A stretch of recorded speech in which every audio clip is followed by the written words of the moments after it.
regardez TV Rogers, Ottawa.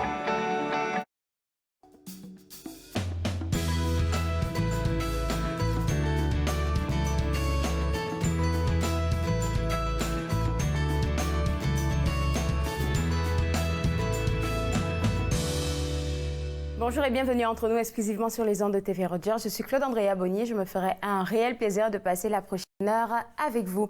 Aujourd'hui à l'émission, on va parler avec Gabriel Major-Marotti de la LCBO. Il est venu aujourd'hui nous apporter du vin mousseux. Ça va me réveiller un peu parce que je pense que ce matin, je ne suis pas réveillée du bon pied. On va en parler aujourd'hui des différentes sortes de vins mousseux. On va parler aussi des prêts hypothécaires et de plein d'autres affaires durant l'émission. Mais tout de suite, pour commencer, on va parler de la grève des théières fumantes. Avec moi au téléphone, le directeur artistique, Antoine Côté-Legault. Allô? Oui, bonjour. Bonjour Antoine, ça va bien? Oui, ça va très bien. Alors, c'est une grosse production, ça, parce que ça rassemble tellement d'auteurs et d'autrices, là. Oui, absolument. Donc, 11 autrices et auteurs de théâtre franco-ontarien des quatre coins de la province. Mm-hmm. Alors, comment ça s'est fait? C'est quoi comme concept, déjà? Oui, en grève autour de théières fumantes, dans le fond, le défi que j'ai lancé à ces 11 autrices et auteurs-là, c'était d'aller à la rencontre d'une personne qu'ils connaissaient un peu ou pas du tout, une personne qui les inspirait par son parcours, son profil ou qui était tout à fait différente d'eux. Donc, d'aller à la rencontre de cette personne-là, de prendre le thé avec cette personne-là, prendre un temps d'arrêt. De prendre vraiment le thé, là.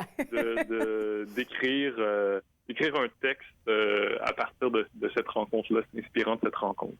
Donc, on se retrouve là avec 11 tests différents parce que chacun des auteurs et des autrices, ils ont eu leur approche. Oui, exactement. Donc, on a des textes qui sont presque documentaires, on a des textes qui sont vraiment dans la fiction, voire même la science-fiction ou le théâtre de l'absurde. On a des monologues, des dialogues, des récits. Donc, c'est vraiment très, très varié le type de texte qu'on a ici. Alors, comment vous avez réussi, vous, à mettre tout ça ensemble pour créer cet événement-spectacle-là? Oui, on peut compter sur 4 comédiens qui sont en grande forme, donc Roch Castonguay, Ziad Ek, Hélène Dallaire et puis Karine Ricard, qui ont vraiment approché chacun des textes comme une bulle en soi. Okay. Et puis avec la directrice, pas la directrice artistique, mais la metteur en scène, Danielle Lesso-Farmer, il y a vraiment 11 bulles qui ont été créées, des changements de personnages, des changements de voix, etc. Puis tout ça accompagné avec l'environnement sonore de Dame Bédard. On crée vraiment 11 moments différents et puis on change aussi la disposition dans l'espace, le rapport au public. Okay. De cette façon-là, ça crée vraiment 11 univers différents, mais c'est vraiment un voyage en 11 stations qu'on propose au public. Là. Donc là, finalement, on se retrouve avec 4 comédiens sur le podium, sur l'espace. Et puis, ils vont jouer combien de rôles chacun? Je dirais que dans le fond, chaque comédienne doit passer autour de 7-8 voix différentes selon les cas. Wow. Et puis là, comment ça va se dérouler? On a parlé du décor et tout. L'histoire que vous allez essayer de transmettre au public, aux gens qui vont venir regarder, est-ce que c'est à eux de se faire une idée, de se faire une philosophie de qu'est-ce que vous leur envoyez, ou c'est une continuité de l'histoire que vous allez raconter, fait qu'on la suit jusqu'à la fin? Je dirais qu'on crée, c'est vraiment, je dirais que c'est un spectacle événement, donc c'est pas une histoire filée, mais qui est au cœur, c'est vraiment la rencontre humaine, puis dans certains textes, on comprend très bien qui a été la personne qui a été rencontrée. On peut penser, par exemple, à Marie-Claire Marcotte qui a rencontré un pilote d'avion qui a pris sa retraite avant l'âge de 30 ans. Donc là, c'est très, très clair dans son texte. Là, c'est d'ailleurs le premier texte du spectacle, mais dans d'autres cas, c'est un petit peu plus mystérieux, c'est un peu plus nébuleux. Okay. Donc, je pense que ça crée une énigme pour le spectateur et en même temps, ça le ramène au cœur de l'événement, soit cette idée de la rencontre, puis ce côté-là chaleureux, douillet, humain. Fait qu'il y aura pour tous les goûts, là, en fait. Dans le fond, il y aura pour tous les goûts. Oui, exactement. Alors, vous vous lancez pour une mini-tournée pour présenter cet événement-spectacle-là aux gens de la région. Et puis, je pense qu'à Ottawa, ça se passe samedi? Oui, c'est ça. Ça se passe samedi, le 16 novembre. On dit samedi, mais c'est juste demain, là. Donc, oui, exactement. Donc, à partir de quelle heure? Les gens à s'y rendre en grand nombre pour découvrir ces belles paroles-là tout à fait uniques. Merci beaucoup, Antoine, et puis bonne chance pour demain. C'est bien gentil. Merci beaucoup. Au revoir. Au revoir. Alors, si vous ne l'avez pas entendu, il a dit ça se passe demain à l'Avant-Garde. Je pense que c'est en début de soirée. Donc, vous allez juste prendre vos tickets au Théâtre Catapulte. Vous allez juste le chercher sur le Google pour avoir plus d'informations et vous partez prendre vos tickets. Après la pause, on va parler de vin mousseux avec Gabriel Major-Marotti. Restez avec moi. Vous regardez Entre nous, exclusivement sur les ondes de TV Rogers.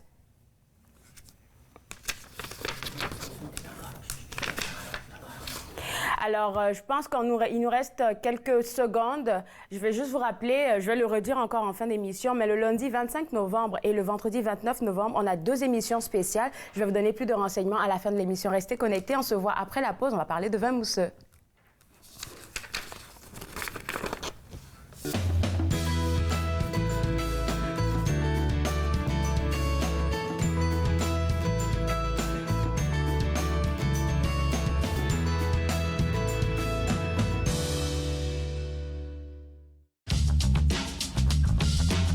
Cette émission est présentée par Télé Élan. Vous êtes enfin aux commandes. Pour en savoir plus, visitez rogers.com.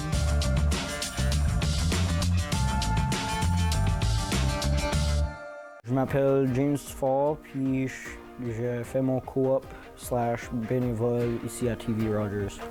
Je voulais expérimenter différents types de techniciens. Je suis technicien de scène, je voulais voir technicien de production télévisuelle, voir c'est quoi les différentes démarches, les différents environnements, puis c'est quoi l'impact que ça fait sur moi que je suis intéressé dans le domaine de technicien.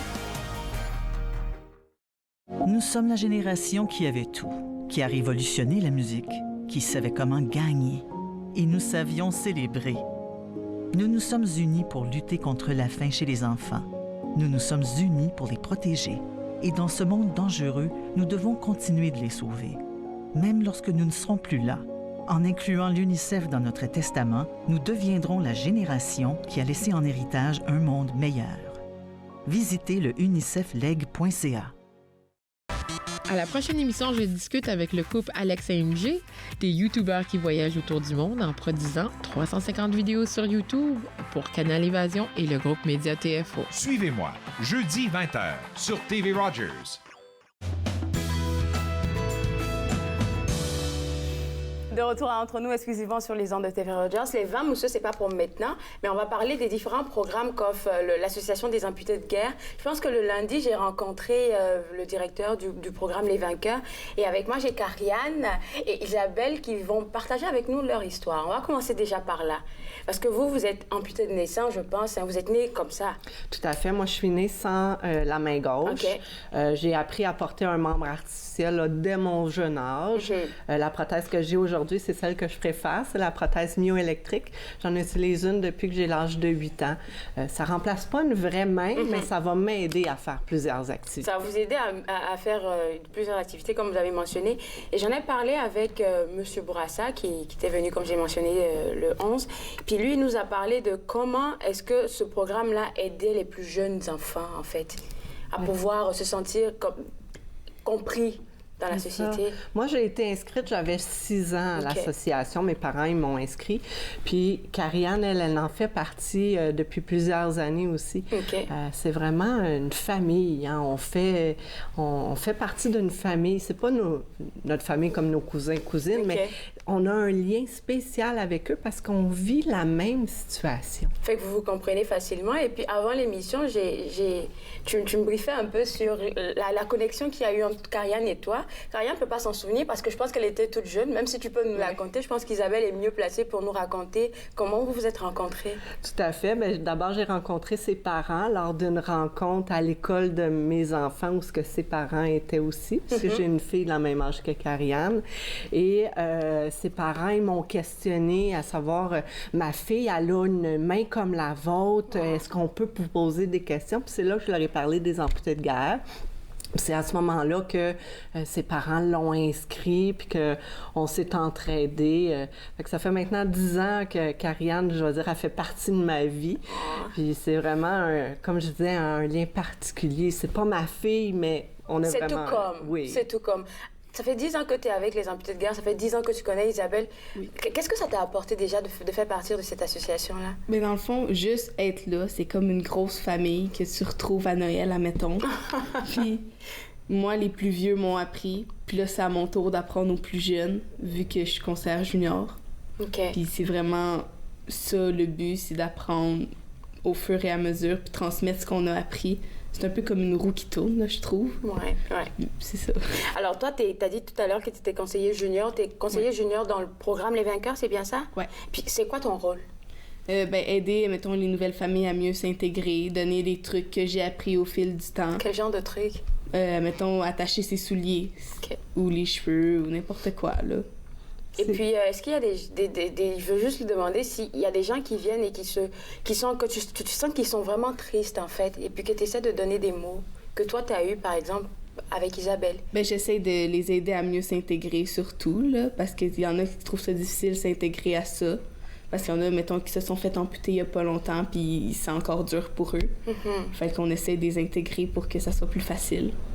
Souvent, les moments difficiles vont être quand on fait l'entrée à l'école ou quand on arrive à l'école secondaire. Pour les plus jeunes, ça doit être difficile, Ce qui est le plus difficile, autant pour le parent de l'enfant amputé que l'enfant amputé, c'est souvent les regards des autres. On va faire l'épicerie, puis on se fait regarder. Moi, je suis rendue habituée, fait que je laisse faire, mais mes enfants, les vainqueurs, ils sont... sujet à ces regards-là. Fait que c'est ça que qu'Ariane elle a appris au fil des ans, que moi, quand je l'ai rencontré, je lui ai montré, et ainsi de suite. Fait que notre philosophie, c'est vraiment les amputés s'entraident. Puis c'est là qu'on voit que, quand vous disiez là qu'on se comprend entre nous, bien c'est là qu'on transmet tout ce qu'on a appris, puis nos trucs, puis on assimile tout ça. J'imagine que ça t'a donné tellement de... Comme tu as parlé de party à Noël, toi, tu as été chanceuse, tu fais un party à Noël à chaque fois que tu retrouves les gens de ta famille, des amputés de guerre. Et puis là, vous vous préparez à faire une belle parade. C'est assez intéressant comme activité. Hein? Tout à fait. C'est un peu, comme elle disait, un party où on va être regroupé une dizaine de familles d'enfants amputés pour prendre part à la parade du Père Noël qui va avoir lieu demain à Ottawa à 11h, le départ. Donc, on invite 10 familles, donc les enfants amputés... Qui sont d'Ottawa ou... De la région, okay. Là.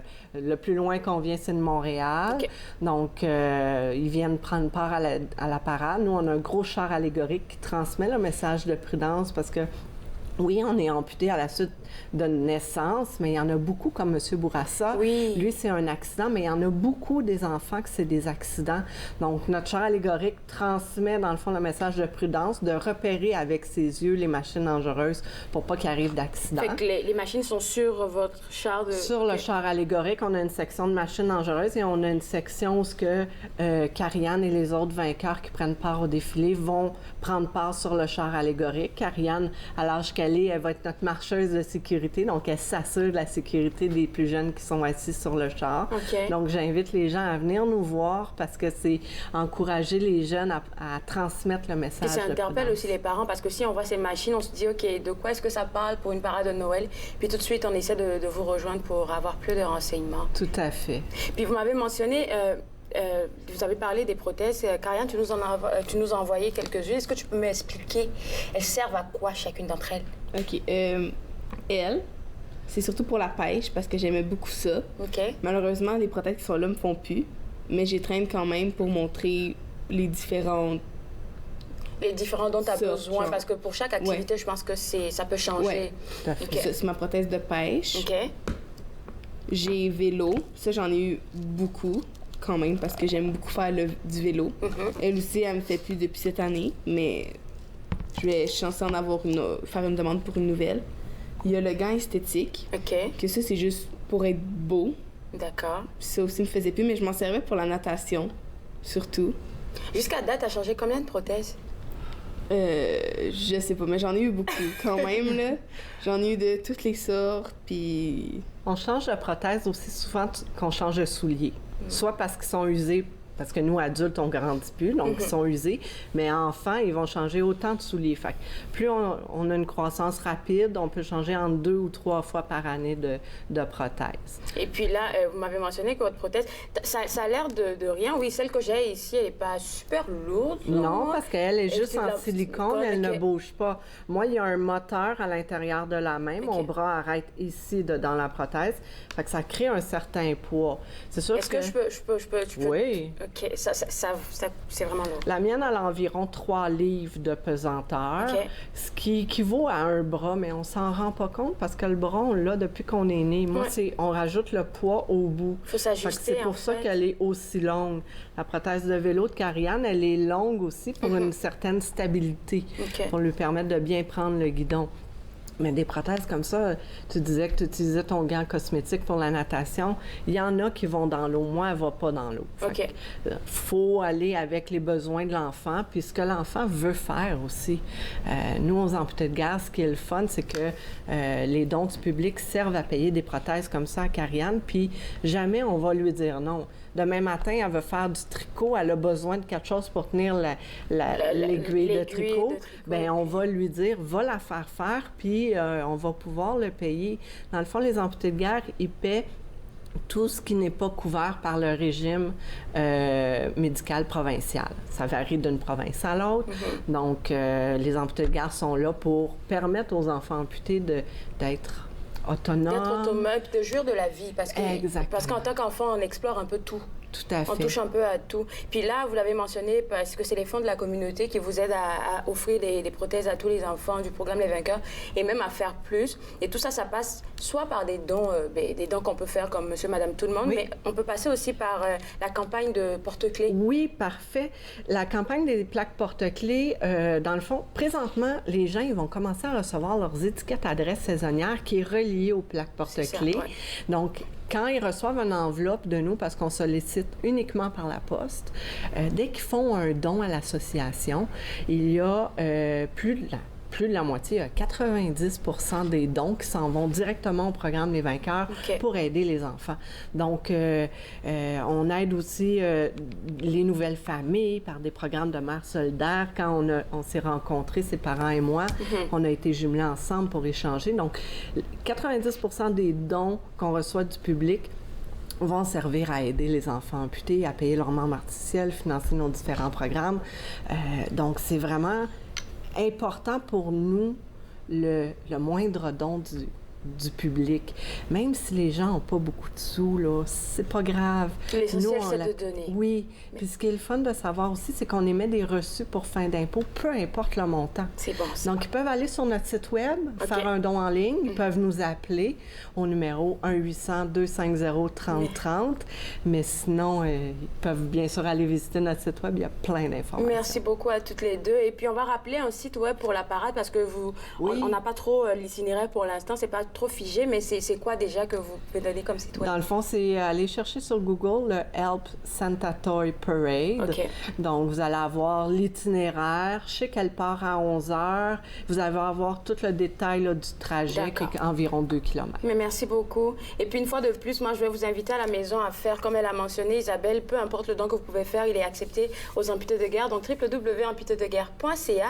Et puis, il y aura des informations sur le site web qu'elle a mentionné pour la parade qui s'en vient pour demain à 11h. Après la pause, pour de vrai, on parle de vin mousseux. Vous regardez Entre nous, exclusivement sur les ondes de TV Rogers. Merci.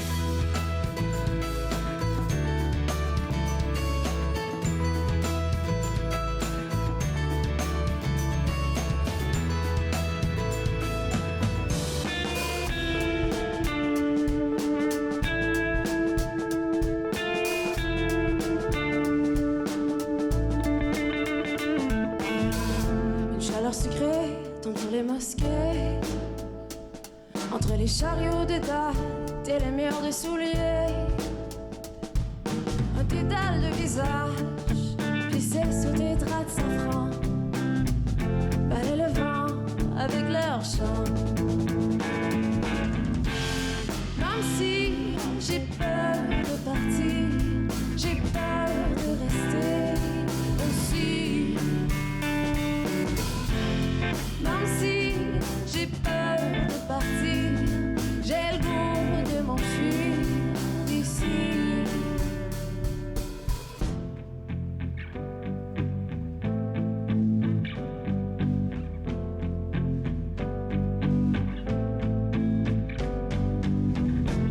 de reconstruire tout ce qui se fait détruire, de me laisser rapiécer malgré la disparité de mes pierres angulaires, le mosaïque est mon cœur, et du moins j'espère.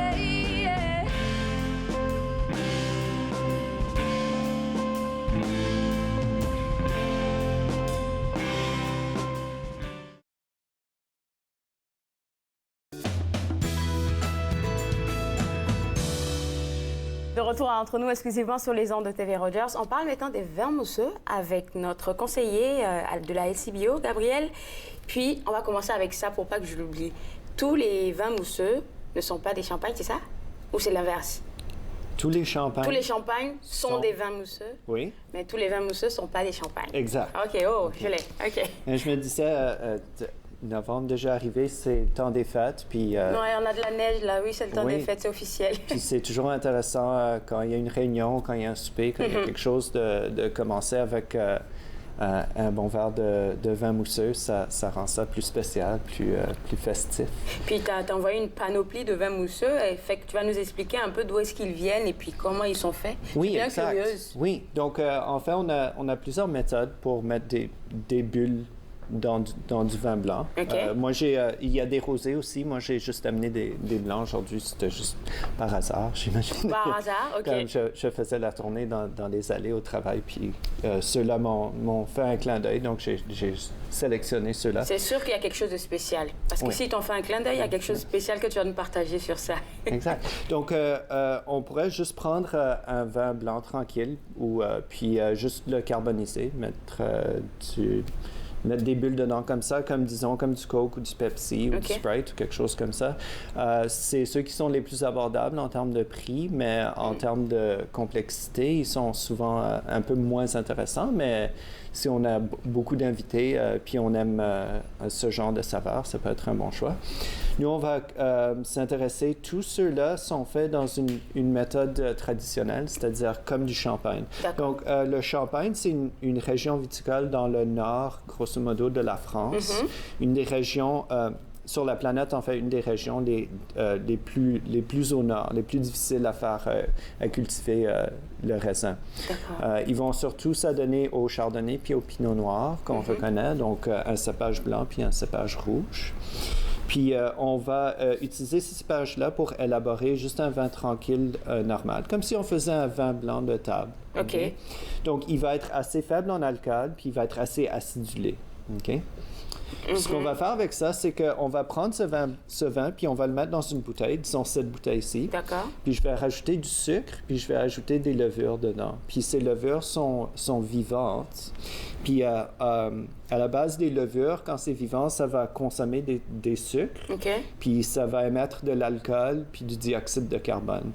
Puis donc, puisqu'on a mis ça, du sucre, puis des levures dans notre liquide, puis on a mis c'est déjà embouteillé, puis on met la levure et le sucre dedans? On n'a pas encore mis le bouchon. On a mis comme la capsule d'une bouteille de bière, en fait. Mais donc, ces levures sont comme prisonnières dans la bouteille avec... ils ont du sucre, donc ils ont de quoi manger. Mais donc, ils vont créer d'autres alcools, puis ils vont créer du dioxyde de carbone qui est maintenant...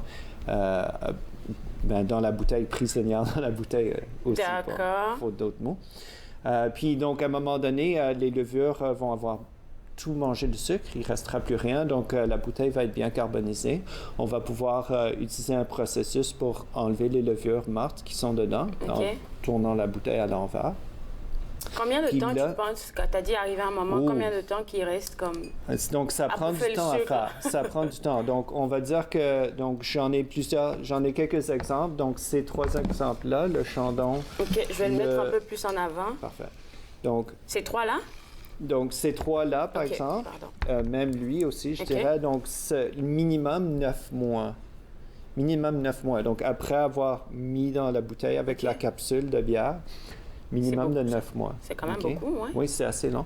On peut les laisser plus longtemps. Pour du champagne, en fait, c'est 18 mois le minimum qu'on parle. Pour avoir du champagne, en fait, c'est ça? Oui. OK, d'accord. Donc, même procédé, mais genre, c'est juste comme une loi. C'est pour être légalement appelé du champagne, il faut qu'il passe donc un peu plus longtemps dans la bouteille. Puis là, donc, avec le bouchon, puis le museau, puis la capsule mis dessus, là, on a le choix de la garder ensoleillée encore plus longtemps. D'accord. Donc, grosso modo, pour les champagnes, je pense, d'habitude, c'est au moins 2-3 ans avant que la bouteille a été faite avant qu'elle soit mise sur le marché. OK. Ça prend assez longtemps. C'est beaucoup d'affaires, beaucoup d'informations. Là, on parle de comment ça se fait, comment ça se produit. Oui. Puis, tu nous envoies différents types, parce qu'il y a différents types de vins mousseux. Donc, on vient de vraiment expliquer comment on fait du champagne. Donc, si on voulait faire un vin mousseux exactement de la même manière, notre vin tranquille, mis dans la bouteille avec nos sucres, et puis, tu as dit 9 mois, oui. Mais donc, lui, il a été fait dans la région de Bordeaux. Donc, Bordeaux, c'est aussi en France. Oui. C'est côté du bord de l'Atlantique, dans le sud-ouest du pays, grosso modo. Donc, lui, on va l'appeler un crément de Bordeaux. Donc, crément, c'est le terme qu'on va utiliser en France pour décrire n'importe quel vin mousseux fait exactement comme du champagne. D'accord. Mais il n'a pas été fait à Champagne. Il a été fait dans une autre région du pays. Donc, on a OK. C'est juste pour faire la distinction. D'accord. Donc, on comprend que c'est la même méthode. La même procédure et exact. tout, mais c'est juste que c'est pas fait à Champagne. Oui. OK.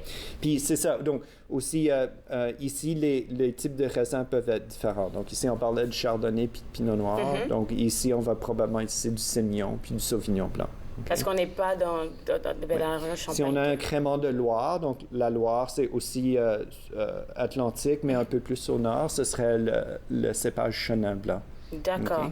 OK. Puis il y a un qui est beaucoup connu, le Pro quelque chose, là? Prosecco. Donc, j'ai gardé un Prosecco pour...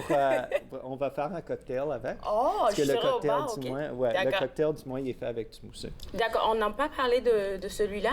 OK. Donc, je voulais... si on peut le mettre à côté du Moët Chandon. Donc, OK. À côté, là, parfait. On parlait de comme... Ça, c'est comme un champagne... un champagne normal, mais on peut aussi avoir un champagne millésimé. Donc, si tu regardes, on voit ici que ça met millésime 2012. OK.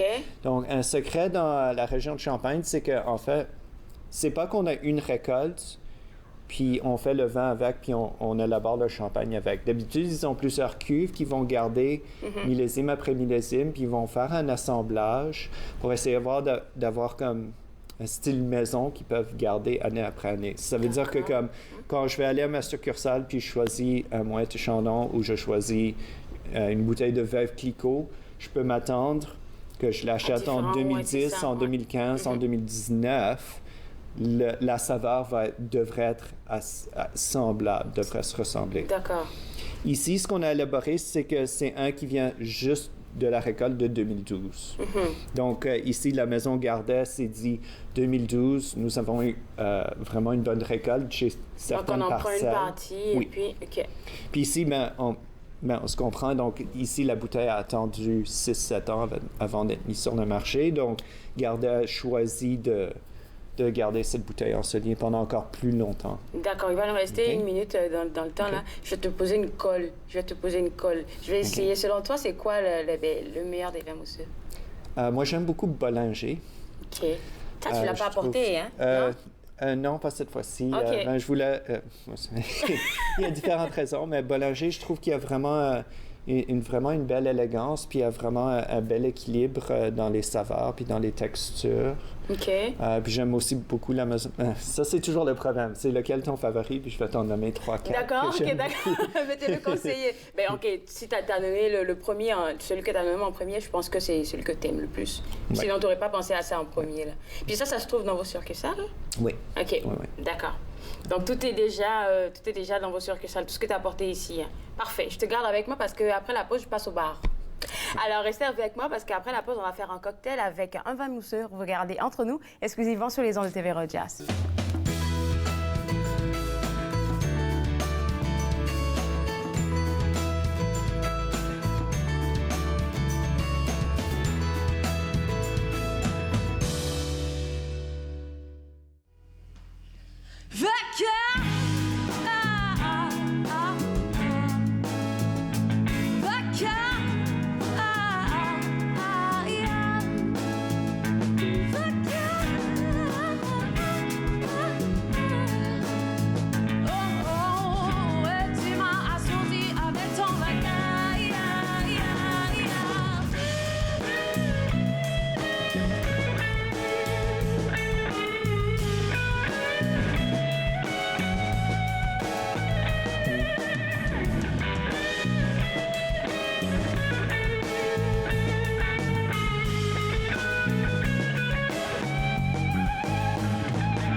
retour entre nous exclusivement sur les ondes de TV Rogers. On parle toujours de vin avec notre conseiller expert de la LCBO. Et là, je m'apprête à passer au bar parce que je vais faire un cocktail. C'est quoi comme cocktail? C'est ça.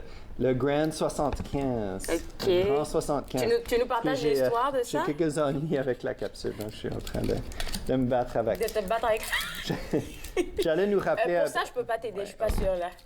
Juste nous rappeler un tout petit peu comment ouvrir la bouteille de vin mousseux. Donc ici, j'ai amené mon Prosecco. Oh oui. J'aime tellement, ils sont toujours à ce temps-ci de l'année, ils ont comme une petite gamme spéciale. Donc ils ont une bouteille en or, une bouteille en argent, puis une bouteille, puis donc c'est comme de l'or rose.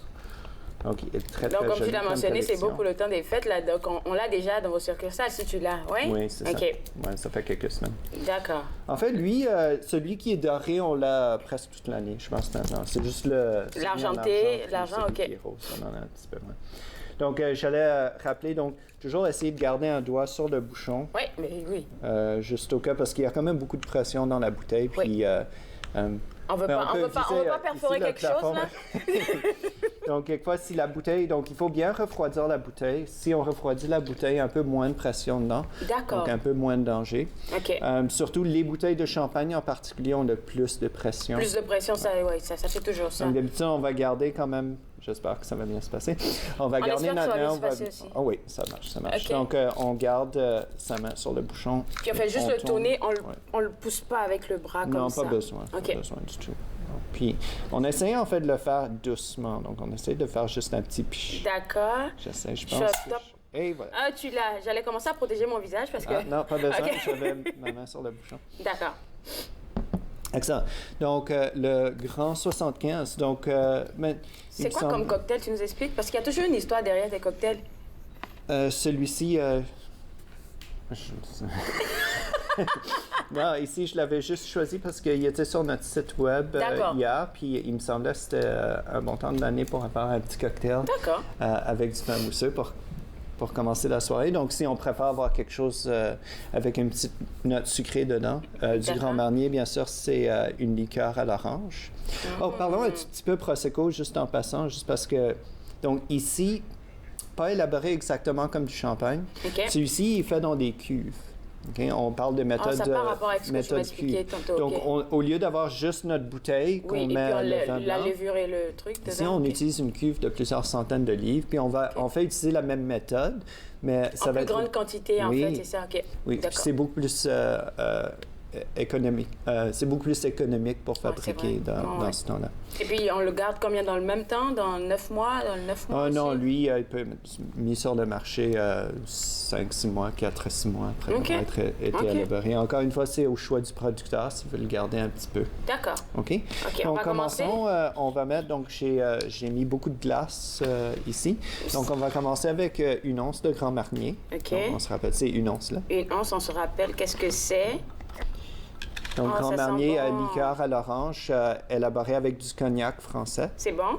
Oui, c'est très bon. Okay. Un petit peu plus, je pense. OK. Avec toi, je suis sûre d'avoir ma licence bientôt. Je vais servir dans les bars. Alors, une fois. Oui. Ensuite? Puis là, on va mettre 3/4 d'once. Ça, c'est du jus de citron que j'ai pressé avant de venir. Tu sais quoi? Pour le 3/4, je vais utiliser celui-là ici, parce que je préfère. Miam. Ça sent vraiment bon, là. Un Grand Marnier, c'est toujours délicieux. OK, donc une... Non, c'est en masse, ouais. C'est bon, hein? C'est beau. OK. C'est bon. Donc, un peu de citron. Un peu de citron, un peu d'orange. Puis ça, je vais juste en rajouter une petite... Juste pour s'assurer qu'il y en avait assez. T'as pas besoin de ça, hein, toi? Oh, non. OK. Non, juste parce que c'est bon. OK, là, on va mettre le verre sur le top. D'accord. Je vais m'essayer. Et puis là, Puis on va bien le faire tourner. J'espère pas tomber, là. OK. C'est bon. OK. C'est très, très bon. OK, on enlève ça. Puis, tu te rappelles comment utiliser le tamis? On va mettre tu me l'avais dit. L'eau barre, oui. OK. Puis là, tu auras juste besoin de le tenir comme ça. Tu n'as pas besoin de vraiment pousser dessus. Puis on va le mettre dans notre verre à champagne. Donc, la flûte comme ça, c'est style de verre. Miam, ça va. Oui, ça a l'air bon. Parfait, juste comme ça. Là, on va pouvoir mettre notre... Donc, on peut utiliser du champagne, on peut utiliser n'importe quel vin mousseux. Ici, j'ai pensé que le Prosecco, ce serait un bon. On le fait moitié-moitié? Le mélange, c'est ça? OK. Donc, en fait, c'est inspiré du mimosa, je pense, parce que mimosa, c'est du jus d'orange puis du vin mousseux. Box Fizz, c'est une variante là-dessus. On utilise plus de jus d'orange puis un peu moins de vin mousseux. Donc, mimosa classique, c'est 2 tiers de vin mousseux puis 1 tiers de jus d'orange. D'accord. Puis le Box Fizz, c'est l'opposé, donc 2 tiers. Est-ce qu'on peut ajouter des fruits à ça? Oui. Bien, ici, on pourrait mettre comme une tranche de citron, un peu d'écorce d'orange. D'orange, OK, d'accord. Juste pour la saveur, en fait. Oui. OK, mais toi, t'as pas ton verre, en fait. On ne trinque pas aujourd'hui? Non, j'ai juste amené un verre pour toi. D'accord, je vais voir de quoi est-ce que ça a l'air. C'est très bon. Excellent. Je fais les meilleurs cocktails de la région. Oui, je vous l'assure. Fait que ça, c'est quelque chose qu'on peut faire facilement à la maison parce qu'on a tous les ingrédients. C'est facile à trouver, citron et tout. Oui. Mais quand je te parlais de fruits tantôt, là, pas seulement le zeste de citron aux alentours, mais des fruits même, comme des cerises, des affaires dans le genre, dans le fond de la... Oui, comme on pourrait, on pourrait échanger le Grand Marnier pour une liqueur de cassis, par exemple. OK, parce que ça, c'est très bon avec le champagne. Hein? OK. Du chambord, donc c'est à la framboise. OK. Je pense qu'on a des grappas aux fraises, par exemple. Ce serait un autre choix. OK. Le grappa aux fraises est juste disponible à ce temps-ci de l'année aussi. Je pourrais même mettre des petits fruits écrasés au fond. Écrasés au fond, mais ça, c'est si on voulait les faire assez rapidement, ça serait un bon choix. D'accord, bien merci. Et puis là, je vais continuer de déguster ça, je pense, pendant la pause. Tu m'as dit toujours qu'il y a toujours des menus, pas des menus, mais des plats et puis des suggestions de boissons sont sur vos livres et puis sur le site web. Donc, c'est toujours accessible. Ah, puis oui, j'ai oublié de l'amener, mais le dernier numéro, parce qu'il y a toujours pour le mois de mois, c'est ça. Bon Verre, Bonne Table est apparu mercredi. OK, d'accord. Fait que ça aussi, c'est possible d'avoir même en succursale. Je pense qu'ils le donnent gratuitement quand on c'est demande. ça. OK. Merci beaucoup, Gabriel. Merci. Alors, comme je l'ai dit tantôt, j'ai ma licence pour faire des cocktails un peu partout avec Gabriel. Et puis, tout ce qu'il nous a apporté, ça se retrouve dans les succursales. www.lcbio.com si vous voulez avoir plus d'informations sur le cocktail qu'on a fait tantôt. Après la pause, on parle de prêt hypothécaire avec notre conseiller financier. Vous regardez Entre nous, exclusivement sur les ondes de TV Rogers.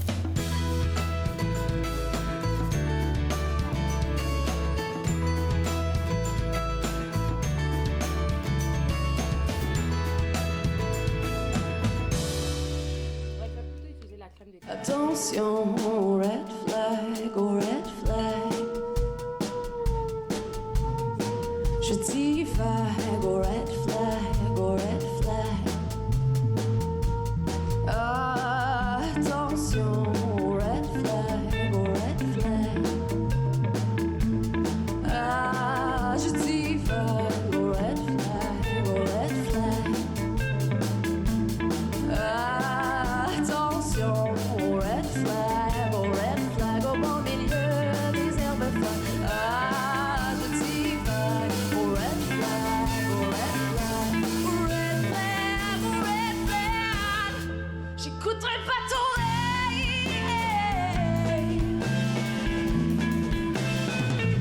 j'écouterai pas ton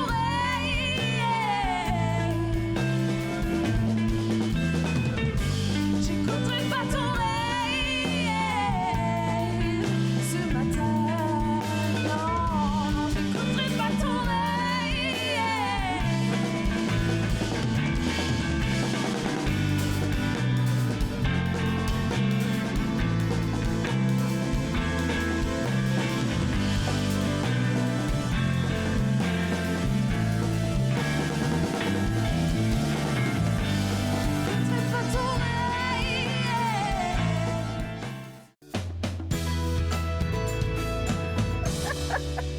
De retour entre nous exclusivement sur les ondes de TV Rogers, on parle de prêt hypothécaire et j'espère qu'on pourra continuer jusqu'à la fin parce que... Ouais, là, avec la coupe de champagne... Ça sent bon, hein, et puis ça goûte bon. C'est extraordinaire. Oh, tu sais, c'est moi qui l'ai fait. Je fais les meilleurs cocktails du Oui, coin, je vois ça. Faudra que tu me donnes la recette. Je ne sais pas où tu l'as eu, mais... Donc là, avec toi, on va parler du plus gros achat, selon moi, de toute une vie. Oui. Parce qu'une maison, c'est comme... C'est le cas. C'est le cas. Le prêt hypothécaire, où l'achat d'une maison est toujours un moment mélangé de stress, tu as réussi à acquérir quelque chose qui va te prendre des années à payer. À payer, ouais. Mais aujourd'hui, on avait déjà parlé des prêts hypothécaires, des avantages, des inconvénients, est-ce qu'on achète, est-ce qu'on loue. Et là, on va parler d'une autre phase, c'est plus tard dans la vie, on a la possibilité de faire un prêt hypothécaire inversé. On s'explique. On s'explique. Donc, on a beaucoup de gens qui ont 55 ans, 60 ans, qui ont un bien immobilier d'une certaine valeur. Prenons un chiffre tout simple, 500 000 $. D'accord. Et puis, lorsqu'ils s'assoient avec leur conseiller financier, ils s'aperçoivent qu'ils ont assez d'argent pour leur retraite, mais peut-être qu'ils ont assez d'argent pour le style de vie qu'ils veulent, jusqu'à, par exemple, 82 ans. Ouais, mais 82 ans, c'est loin, mais qu'est-ce qui se passe si à 82 ans, j'ai plus de sous, moi? Je peux pas dire, j'arrête de vivre. C'est vrai. Donc, y a pas, ils sont au moment d'arrêter de travailler, ils peuvent plus mettre de l'argent. Puis en même temps, de l'autre côté, on a une maison, un bien qui vaut un demi-million, mais on peut pas dire, tiens, je vais vendre une table pour faire un peu plus d'argent, ou je vais vendre la moitié de ma salle de bain pour faire un peu plus d'argent, pour que j'ai plus d'argent.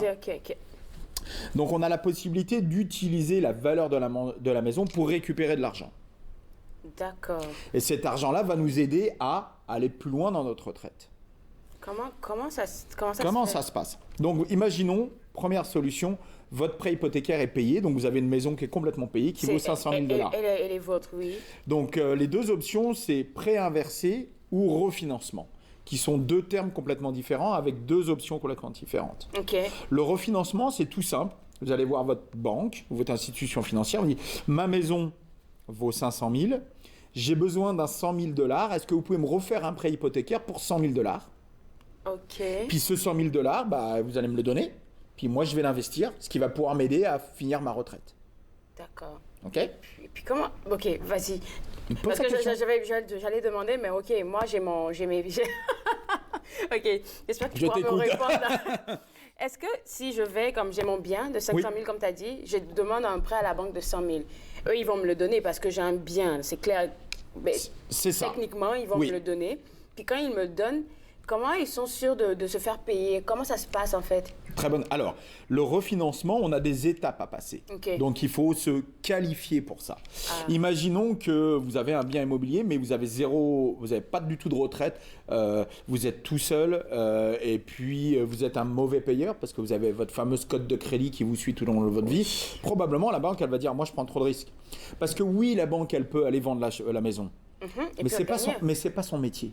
Elle n'a pas envie de se dire, ok, ça veut dire qu'il faut que c'est tout un processus. C'est tout un processus. Donc oui, en dernière limite, elles peuvent aller vendre la maison. Mais c'est pas là où elles gagnent de l'argent. Elles préfèrent plutôt s'assurer de ta solvabilité, en fait. Exactement. Donc, il ne faut pas oublier qu'il faut que... Donc, il y a plusieurs règles. Pour le refinancement, le maximum, c'est 80% de la valeur de la maison. Vous ne pouvez pas demander, ma maison vaut 500 000, je voudrais que vous me donniez 500 000. Ça ne marche pas comme ça. En général, l'avantage du refinancement, c'est que les taux sont plutôt bas. Parce qu'on a un taux d'hypothèque. Donc, en ce moment, on est autour de 2,5% sur le Canada, donc plutôt bas. Par contre, on est obligé de repayer ce prêt tous les mois. Oui, un peu comme si on avait pris un prêt hypothécaire. Donc, c'est sûr que si il vous manque 300-400 $ dans votre plan de retraite, mais que ça vous coûte 300-400 $ de payer votre prêt hypothécaire, là, on a récupéré 100 000 $, mais... C'est tout, comme trop juste. Trop juste. Donc, on a maintenant la deuxième possibilité qui est un prêt hypothécaire inversé. Là, au lieu de demander jusqu'à 80%, vous demandez jusqu'à 55% maximum de la valeur de la maison. C'est donc bon, beaucoup ça, moins. c'est beau. On ne peut pas demander plus de... C'est bien. Par contre, le gros avantage... Je te vois, c'est bien, ça cache quelque chose. Le gros avantage, c'est que vous n'êtes pas obligé de repayer le prêt. Vous n'avez pas des paiements mensuels à faire. D'accord. L'institution va récupérer l'argent au moment où vous vendez la maison. Ah, juste ça. Donc quelqu'un qui, par exemple, dit j'ai mon époux qui est décédé il y a quelques années, je suis toute seule à la maison. Par contre, il me manque un peu de sous pour la fin du mois. Je vais faire un prêt inversé. On n'a pas d'enfant. La banque va me donner un certain montant jusqu'à une certaine valeur. Il y a des règles très précises à suivre. Donc, il faut vivre au moins 6 mois dans la maison. La maison doit être au minimum 250 000 $. Toutes les maisons ne vont pas être acceptées. Si vous vivez au fin fond d'une région où il n'y a personne peut-être que la banque ne va pas l'accepter parce que ça veut dire que c'est une maison plus compliquée à revendre. Donc il y a des critères à suivre. Mais l'avantage, c'est que vous pouvez récupérer un 200 ou 300 000 $ et ne jamais à le repayer. D'accord. Le seul inconvénient, parce qu'il y a toujours un avantage et un inconvénient, les taux seront beaucoup plus hauts qu'un taux de prêt hypothécaire comme un refinancement. Donc on serait peut-être à 4 ou 5 %.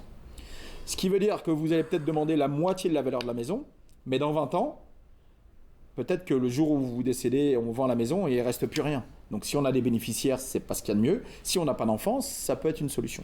OK. Donc, selon toi, entre le refinancement et ce prêt-là, forcément, c'est clair qu'il y a des avantages et des inconvénients. Qu'est-ce que tu nous conseillerais à nous? La réponse va être vos besoins, exactement, en fonction de votre besoin et de votre famille. Quelqu'un qui veut donner la maison aux enfants et qui n'a pas forcément besoin d'un budget supplémentaire parce que ça va bien, refaites-le pas parce que là, vous devez quand même de l'argent à quelqu'un. Ce n'est pas de l'argent qui tombe du ciel et puis qui dit « Ah, j'ai 200 000, merci ». Non. Donc, il faut bien… la bonne réponse, elle vient avec les chiffres. Donc, oublions le côté émotionnel, ce qui n'est pas facile en finance, mais c'est comme ça. Voyons les chiffres. Combien ça va vous coûter dans 20 ans? Est-ce que c'est mieux de rembourser maintenant? Est-ce que vous allez être qualifié aussi? Parce que toute personne n'est pas qualifiée pour ça. Donc, c'est important de discuter avec votre institution financière qui va vous prêter l'argent, votre agent financier qui peut être différent de l'institution financière, pour voir, là, ça va vous coûter tant, donc est-ce que ça vaut le coup? Est-ce qu'il y a un leg que vous voulez faire avec vos enfants, oui ou non? Donc, tout ça doit être en considération. OK, d'accord. Je vais te garder avec moi. On va prendre une petite pause. Et puis, dès qu'on revient, on va parler des questions qui ont été envoyées à notre conseiller financier. On va répondre à ça ensemble. Regardez entre nous, exclusivement sur les ondes de TV Rogers.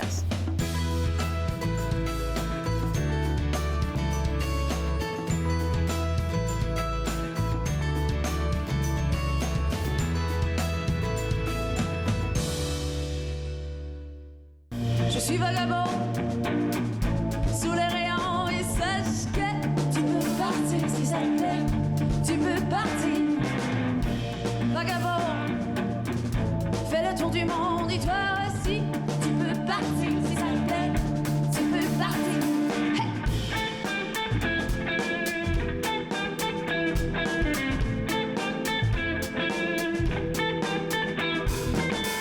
L'idée ce n'est pas qu'il faut fuir. C'est de partager, c'est comme un désir. De voir ce qui se trouve derrière les lignes, dessinées par des cartographes aux intentions bénies. Il sait, ok. Il sait, ok.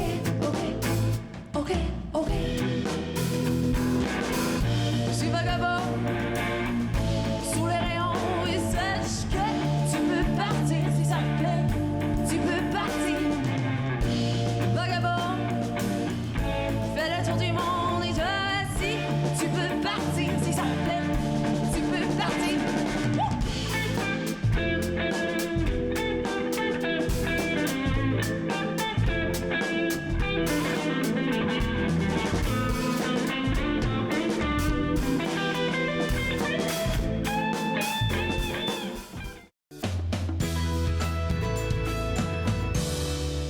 De retour entre nous exclusivement sur les ondes de TV Rogers. On parle de prêt hypothécaire, mais en fait, pas seulement de marchander ou d'aller faire son prêt hypothécaire, de le prendre, mais à la toute fin, quand on a notre maison et tout, on parle de refinancement ou de prêt inversé. Oui. Puis, dans le meilleur des mondes, il faut voir son conseiller pour avoir la meilleure solution. Oui. Puis, la question que je vais te poser, c'est comment vous êtes payé après tout ce travail? Très bonne question, super question. Donc, on est payé de différentes façons. Lorsqu'on parle d'un prêt hypothécaire, on est payé par l'institution avec laquelle on va travailler. Donc, on travaille avec la banque Pot de Fleurs, pour ne pas donner de nom. La banque Pot de Fleurs, on signe avec le client pour son prêt hypothécaire. On a un pourcentage qui est dedans. Donc, qui est décidé par qui, le pourcentage? Par l'institution financière. Donc, oui, le client ne nous paye pas directement. Mais c'est comme quand vous allez acheter du pain à la boulangerie, vous ne payez pas votre boulangère, mais dans le prix du pain, il y a la boulangère, le gars qui se lève à 4 h du matin, etc. Donc, c'est à l'intérieur de votre prêt hypothécaire. Pour tout ce qui est assurance vie, maladie grave, groupe bénéfice, etc., c'est la même chose. C'est inclus déjà dans votre prime. Donc, que vous alliez avec la société A ou la société B, Si la prime est la même, le conseiller va plus ou moins payer la même chose. Donc là, on n'est jamais payé par le client directement. D'accord, OK. Par contre, pour les investissements, c'est complètement différent. Là, les investissements, c'est le client qui nous paye via des frais qui sont à l'intérieur de son financement. Donc, lorsque vous investissez, il y a des frais qui sont là tous les mois, il n'y a pas le choix, qui vont payer l'institution financière, donc la grosse structure, les personnes qui sont devant leur ordinateur, qui vendent et qui achètent tout au long du mois. Oui. Oh, telle compagnie est plus très bonne. Oh, celle-là, elle commence. Donc ça, ces gens-là, il faut les payer. Et puis, votre agent financier, quelqu'un comme moi. Donc, à chaque fois qu'on reprend de l'argent, en général, les frais vont de 2 à 3% maximum. D'accord. Plus on a des frais, en général, plus on a des fonds avec risque. Parce que ça veut dire qu'il faut des gens super compétents, parce que là, on est en train de jouer un petit peu avec le feu. Ouais, c'est ça. Moins on a de risques, moins les frais sont importants. Et puis, dans certaines situations, on a des avantages aussi. Dans certaines institutions financières, on a des protections qui sont à l'intérieur. Pour en cas de décès, par exemple. Donc, on est sûr qu'on nomme des bénéficiaires qu'on ne pourrait pas le faire avec. Le tout, c'est de bien s'informer, en fait, parce qu'il y a toujours des dessous, mais en tout cas, il faut bien lire les documents qu'on donne. Alors, nous, notre façon de travailler, on a une étape, on a un processus de 5 étapes pour aller à votre but. Donc, dans les 5 étapes, c'est je veux acheter une maison. OK. Je veux commencer à calculer pour ma retraite. Ou j'ai mes enfants dans 10 ans qui vont aller à l'école, qu'est-ce que je fais? Donc, sur la première étape numéro 1, on explique comment on est payé. Donc, on peut pas, on vous le dit upfront. On a, je dirais, 2 possibilités. La première, vous travaillez avec nous. Donc, on va signer des prêts hypothécaires, des choses comme ça. Donc, entre guillemets, vous n'avez pas besoin de nous payer. Ou alors, non, moi, je suis super content à l'institution où je suis. Je veux absolument pas bouger. Par contre, je trouve que le plan qu'ils me donnent n'est pas le bon. Donc là, on va vous créer un plan sur pièce. Et puis là, vous allez juste nous payer pour ce plan-là. Alors, plus le plan est complexe, plus le plan est cher, bien sûr. Mais là, vous prenez votre plan, vous dites, j'adore ça, c'est exactement ce que je veux. Vous allez voir votre banque qui dit, faites-moi ça. Puis là, maintenant, vous êtes moi, je suis payé. Vous me dites, par exemple, si j'ai payé, je prends, je sais pas, je dis j'ai passé 50 heures pour créer votre plan. C'est en fonction de... OK, d'accord. Là, on donc, discute chacun. Et là, vous n'êtes pas client chez nous, puisque vous décidez de rester à l'institution. C'est un peu comme un client indépendant. Là, exactement. Ça arrive pour différentes raisons. Ça peut être parce qu'ils habitent loin, ça peut être parce qu'il y a des frais pour sortir. Il y a plusieurs raisons pour lesquelles. D'accord. Je dirais qu'en général... 9 fois sur 10, une fois qu'on fait un plan, le client va aller voir sa banque, puis après, il y a 9 fois sur 10, il revient. Donc là, dans ces cas-là, si ça arrive, on rembourse les frais qu'ils ont payés, surtout si c'est dans une période de temps très courte. On dit, on vous rembourse, maintenant vous êtes client. D'accord, 2 minutes, on va parler de la possibilité de transfert du CELI. Possible ou pas? Est-ce qu'on met le bénéficiaire, on nomme le bénéficiaire son époux pour un CELI? La réponse est non. Le terme bénéficiaire est très important. Attendez, oui. Eh oui. Sur le CELI, vous avez la possibilité de nommer un bénéficiaire ou en français un titulaire remplaçant. D'accord. Pour votre époux, vous mettez un titulaire remplaçant. J'explique. On est époux. C'est le terme qui change. C'est le terme qui change, exactement. On est époux, on maximise notre TFSC tous les deux. Donc on n'a plus de place dans notre TFSC, plus de place. Je meurs, tu es bénéficiaire. Qu'est-ce qui se passe? Tu récupères mon argent, mais tu vas vouloir le mettre sur ton CELI, mais tu n'as plus de place. Donc, tu es obligé de le mettre autre part, qui risque de te faire payer les impôts. Mais si tu es titulaire remplaçante, je meurs, tu prends mon CELI, donc maintenant tu as 2 CELI, le tien, et le mien. Tu peux rien mettre dedans, mais au moins il continue à générer de l'argent sans payer des taxes. OK. Cédric? Oui. Là... Envoyez un email. C'est ça. Moi, j'aime bien les cocktails. Où est-ce qu'on te contacte? Donc, la meilleure des choses à faire, c'est soit Aspire Wealth Group. Vous tapez ça sur Google. OK, facile à trouver. Facile à trouver. Ou Cédric Larigaldi. Puis, vous allez tomber soit sur un de mes Twitter, un Facebook ou quelque chose comme ça. Et puis, posez les questions. On aime aider les gens. Donc, avec grand plaisir. On a parlé un tout petit peu à cause de la question qui t'a été envoyée par un internaute. Oui. De comment choisir son conseiller client. Oui. Est-ce qu'on pourrait en faire comme une bonne chronique, là, avec toutes les informations? Bien sûr, on pourrait. Puisque tu nous donnais des informations sur comment te choisir, en fait. Est-ce que ça te va? Ça me va très bien. C'est super, j'aime l'idée. Donc, on se prend pour décembre, je pense? C'est ça, on se voit à décembre. J'espère qu'il y aura plein de cocktails. Oui, c'est le temps des fêtes, là, c'est clair qu'on aura plein de cocktails. Ça va être super. Merci beaucoup, Cédric. Merci à toi. Et puis, vous, à la maison, comme il a mentionné, vous pouvez lui envoyer des courriels ou même chercher à le contacter à Cédric à commercial Aspire wealth.ca pour avoir plus de renseignements. Et à la prochaine chronique, on va parler de comment choisir son conseiller financier. Alors, on se donne rendez-vous avec Cédric en décembre. Après la pause, on revient après la pause, pardon. Regardez entre nous exclusivement sur les ondes de TV Rogers.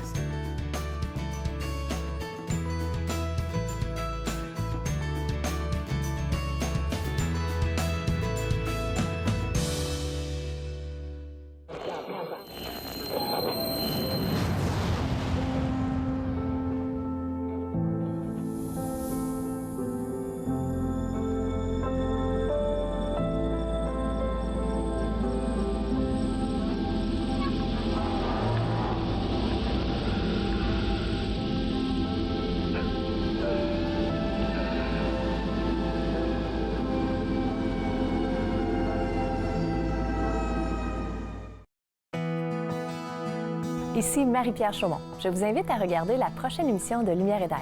Je rencontrerai Linda Leclerc, fondatrice de l'école de yoga du rire. De lumière et d'être, jeudi 20h30 sur TV Rogers. Je m'appelle Flavien, je suis ambassadeur de la prudence pour les amputés de guerre. Il y a des dangers partout, surtout à la ferme. Moi, je suis allée jouer trop près d'un gros vacillateur et j'ai perdu mon bras gauche. Avec la prudence, il n'y a pas d'accident. Faites en sorte que ça ne vous arrive pas. Jouez prudemment. Bonjour, dans la prochaine émission d'Émergence, je reçois Julie Blais-Comeau, spécialiste de l'étiquette et fondatrice d'étiquettejulie.com. Émergence, dimanche 19h30 sur TV Rogers. De retour entre nous exclusivement sur les ondes de TV Rogers. Je vais vous rappeler qu'on a deux émissions spéciales qui s'en viennent. Je vais commencer avec le 25 novembre prochain. Nous vous présenterons une émission spéciale en direct des locaux du journal Le Droit et consacrée entièrement à cette publication chère aux Franco-Ontariens. Vous découvrirez l'histoire de ce quotidien plus que centenaire ainsi que les artisans passionnés qui y travaillent. Nous allons discuter de l'avenir du journal et des différents défis inhérents à une concentration numérique de l'information. C'est une émission spéciale à ne pas manquer en direct du droit le 25 novembre prochain, donc dans 2 semaines. Ensuite de ça, dans la même semaine, le vendredi 29 novembre, nous allons souligner le premier anniversaire de la manifestation Résistance franco-ontarienne. Et pour l'occasion, nous avons invité en studio Amanda Simard, Carole Jolin, Soukeina Boutiev, Pierre Jury et plusieurs autres intervenants qui se joindront à nous pour discuter des avancées et des enjeux franco-ontariens. C'est un rendez-vous exceptionnel à ne pas manquer. Je serai accompagnée sur le plateau de Jean-Paul Moreau. On va faire une belle discussion et vous allez vous informer sur l'avenir des Franco-Ontariens ici dans la région. Je me suis fait le plaisir de passer cette heure avec vous. On a une très belle émission. Vous pouvez avoir les sites web en revenant sur l'émission sur le Facebook, en la revoyant. Et on se voit lundi. On va parler de santé mentale, de comment c'est important de prendre soin de sa santé mentale dans le milieu du travail. Je vous souhaite un excellent week-end. On se voit lundi. Au revoir. Faites-nous part de vos commentaires en composant le 613-521-2323 par courriel sur Facebook et Twitter.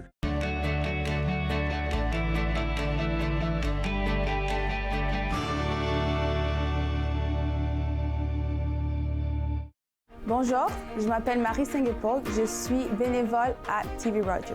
J'ai choisi TV Rogers, c'était un test pour moi parce que je voulais voir si j'étais vraiment à l'aise sur ce milieu de médias. Je trouve que le programme est très bien organisé et c'est bien pour des élèves qui veulent déjà se mettre en avant dans le métier qu'ils veulent faire plus tard. Que tu aimes le milieu de la télévision, tout ce qui est reportage, je pense que c'est le bon endroit pour toi.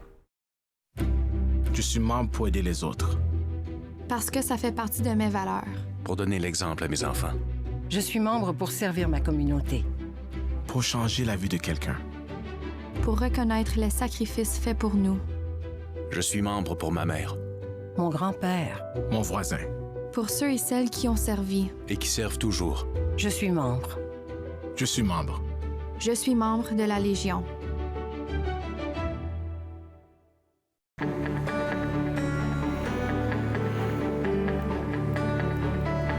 Regardez TV Rogers, Ottawa.